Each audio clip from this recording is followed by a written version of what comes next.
Good day. Here are the stories for the Manila Times for Tuesday, September 14, 2021.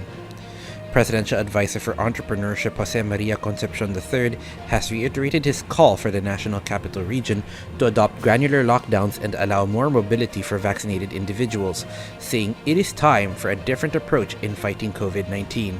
The Interagency Task Force for the Management of Emerging Infectious Diseases is expected to approve the implementation in Metro Manila of a new strategy where alert level-based granular lockdowns will replace community quarantines on September 16. Supporters of Davao City Mayor Sara Duterte Carpio are clamoring for Ferdinand Bongbong Marcos Jr. to be her running mate in the 2022 elections. Abra Representative Joseph Bernos, Vice President of the Hugpong Para Kay Sara, a newly formed citizens movement, said he was confident a tandem of Duterte Carpio, who hails from Davao, and Marcos, who is from Ilocos, will provide the ideal south and north combination. The independent Octo Research Group sees COVID-19 cases in Cebu City dropping and the number of infections in Metro Manila yet to peak. Octa released its latest report on Monday when the Department of Health said 640 new cases of the highly transmissible Delta variant were detected, pushing the total Delta cases to 2,708. The DOH said the Delta variant was found in 85.6% of the 748 samples submitted by 77 laboratories, collecting institutions and different regional epidemiology surveillance units. It said 584 are local cases, 112 of which were from the National Capital Region. Cagayan Valley had 52 Delta cases and the Calabarzon area had 49 cases.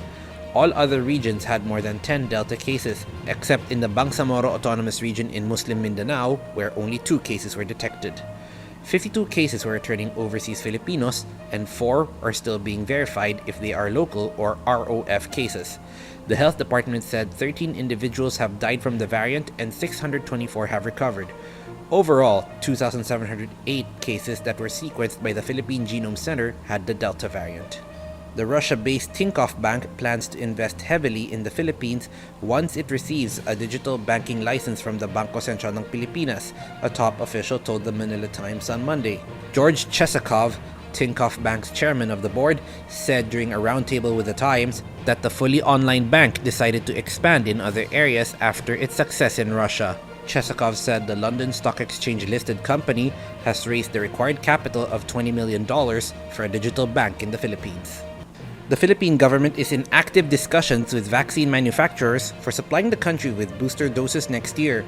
Speaking at a town hall event organized by Presidential Advisor for Entrepreneurship Jose Maria Concepcion III, Secretary Carlito Galvez Jr. said the government is talking to 4 manufacturers, namely Pfizer, Moderna, AstraZeneca, and Sinovac, for procuring vaccines that have been reformulated to make them effective against variants of concern, including the highly infectious Delta variant. Cheers and jeers attended the opening of classes on Monday, with the Department of Education claiming victory, while a teachers group held a protest rally to denounce an underfunded distance learning. President Rodrigo Duterte joined the program to kick off the start of distance education, lauding the Education Department's strong commitment to deliver quality learning. The president asked teachers to remain committed to their sworn profession and lead students toward a better and brighter future.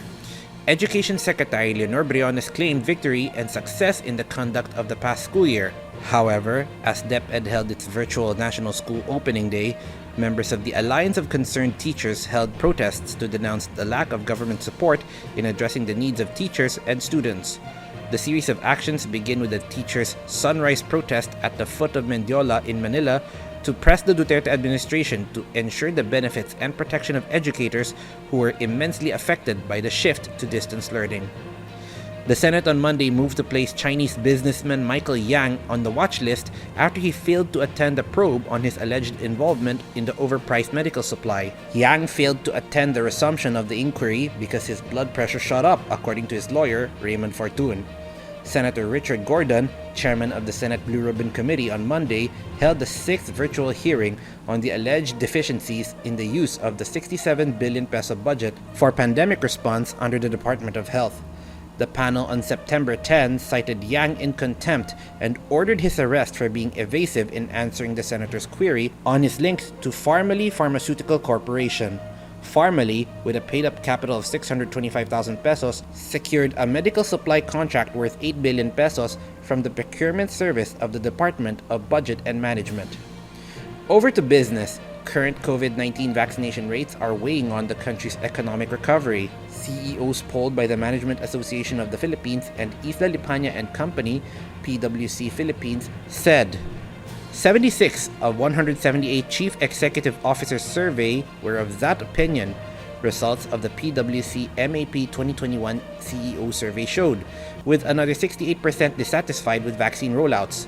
With COVID-19 cases surging, data compiled by Reuters showed that the Philippines has administered at least 37,728,114 vaccine doses as of September 12. At 2 doses each, that means just 17.4% of the population has been vaccinated.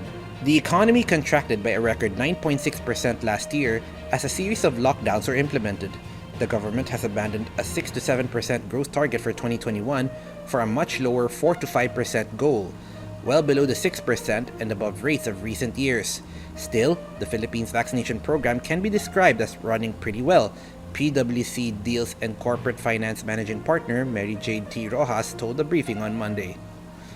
In sports, Filipino pole vaulter E.G. Obiena placed 4th at the 2021 ISTAF Berlin World Athletics Continental Tour Silver in Germany on Monday, a day after setting a new personal Philippine and Asian record of 5.93 meters in Austria. The 25-year-old Obiena cleared 5.81 meters in his third and last attempt at the said height. He skipped 5.86 and proceeded to 5.91, but he could not hurdle the bar in 3 tries.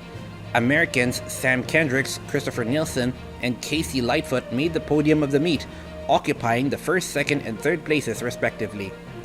Antonio Contreras and Dian Macabenta are today's front page columnists. Contreras discusses democracy and the challenges of a pandemic, while Macabenta believes a derangement of functions is the reason that the Senate hearing on pharmaceuticals is such a horrible mess.